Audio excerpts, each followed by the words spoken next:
عنهم وقال يا أسفا على يوسف وابيضت عيناه من الحزن فهو كظيم. قالوا تالله تفتأ تذكر يوسف حتى تكون حرضا أو تكون من الهالكين. قال إنما أشكو بثي وحزني إلى الله وأعلم من الله ما لا تعلمون. أيها الإمام الهمام والعامل رفيع المقام، هنيئا لك ما أنت عليه، هنيئا لك أن تقف إماما بين يدي الله، أن تصلي بالمؤمنين كما كان يفعل الرسول الكريم، أن تقود الناس في خير الأعمال بخير الكلام، كلام الله سبحانه وتعالى.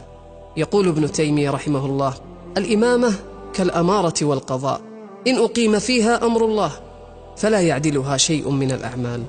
أيها الأئمة، جهودكم مشهودة وأعمالكم مشكورة، تجتهدون في تهيئة الأجواء في المسجد وجمع جماعته على قلب واحد، وتستنفرون قبيل رمضان بالحفظ والمراجعة والإتقان وتهيئة السماعات والفرش وتنسيق الكلمات وتحضير الدروس، فشكر الله لكم وهنيئا لنا بكم. ولكن عندما أتذكر قول النبي صلى الله عليه وسلم: يصلون لكم فإن أصابوا فلكم ولهم وإن أخطأوا فلكم وعليهم، وأتذكر أن أول من تسعر بهم النار يوم القيامة قارئ القرآن، المرائي الباحث عن السمعة والشهرة، أتهيب الأمر وأستشعر الموقف. أيها الإمام العاقل، همسات من القلب لست فيها أعمم، ولكني فيها أحاول وإياك أن نرمم، أسوقها بين يديك وعلى مسمعيك وكل أدرى بنفسه. أيها الإمام، عندما تختار المقاطع بناء على نوعية المصلين، وعندما ترتل وتحبر الآيات عند حضور المعنيين، عندما تفكر بمن خلفك لا بمن خلقك، عندما تقول الله أكبر الله أكبر الله أكبر، وتستقبل بقلبك الناس وتجعلهم هم القبلة بقلب ملأته الغفلة، فاعلم أنك تصلي بجسدك، والله المستعان. مسكين ذلك الإمام الذي يفكر كيف هي النغمة لا كيف هي النية، ويجتهد في تحسين الأداء لا في طرد الرياء.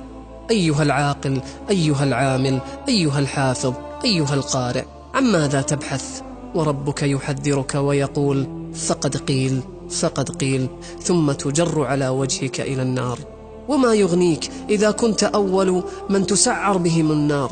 وما يفيدك أن يقول الناس عنك هو قارئ، أن يمتلئ المسجد فقد قيل، أن يتسابق الناس للسلام عليك فقد قيل، أن تزداد عدد المشاهدات لمقاطعك وقناتك فقد قيل، أن يتناقل الناس تلاواتك ويتتبعون أخبارك فقد قيل، أن تسمع خلفك التأثر والبكاء، أن تترقب المدح والثناء فقد قيل فقد قيل، أن يزداد متابعوك ومصلوك ومعجبوك وملاحقوك، ثم ماذا؟ تموت وحدك وتقبر وحدك وتسأل وحدك وتأتي إلى ربك وحدك. وبماذا عساك ترد؟ وبما عساك ترد؟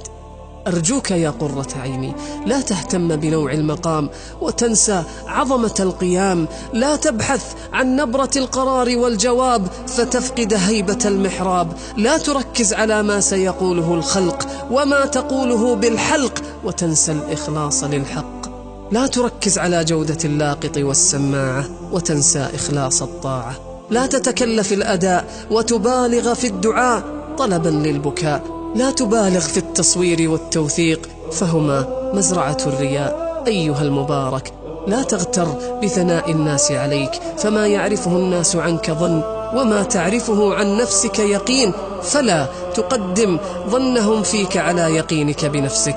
أيها المبارك، حب الظهور يقسم الظهور، فعليك بالإخلاص ففيه والله الخلاص. الإخلاص هو تصفية الفعل عن ملاحظة المخلوقين، أن يكون سكونك وحركتك لله سبحانه وتعالى.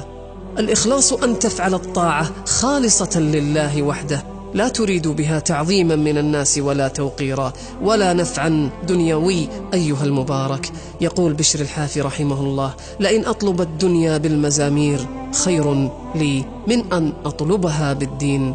ولا حول ولا قوة إلا بالله. لست أعمم على الجميع، وكل أدرى بنفسه. اللهم إنا نعوذ بك أن نشرك بك ونحن نعلم، ونستغفرك لما لا نعلم. جاهد نفسك واسأل ربك، وأكثر من العبادة في السر حتى يعتاد على الإخلاص قلبك، وعندما تصلح النية يصلح الله البقية. صلى حذيفة بن اليمان رضي الله عنه إماما بالناس مرة، ثم قال لهم: التمسوا إماما غيري، فإني لما أممتكم خيل إلي أنه ليس فيكم مثلي. وقد كانوا يخافون الدخول فيها ابتداء خشية الفتنة والعجب، فكيف والحال الآن وقد دخل فيها المال والجاه والسمعة والبيوت والمكافآت والتصدر في المجالس والمحافل، والله المستعان. فأخلص النية، ولا يكن همك أن تشكر ولا أن تشهر ولا أن تذكر، ولكن أن تؤجر، فحينئذ الفلاح وقمة السعادة والانشراح. أيها الإمام، إذا كان يؤذيك بروز غيرك في الخير فاتهم قلبك. أيها الإمام، إذا رأيت من نفسك كثرة انتقادك لأقرانك فاتهم قلبك. أيها الإمام، إذا رأيت أن كثرة الأعداد مقياس نجاح فاتهم قلبك، وإذا رأيت أن الثناء مقياس الفلاح فاتهم قلبك، وإذا رأيت أنك فوق النقد فاتهم قلبك وعقلك.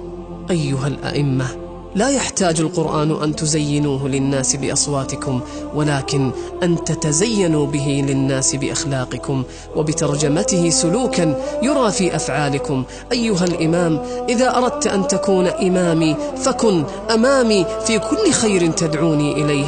أيها القدوة، لك مني في كل يوم دعوة، ولك منا السلام، فأنت في خير مقام وعلى خير قيام بخير كلام. استودعتك الله.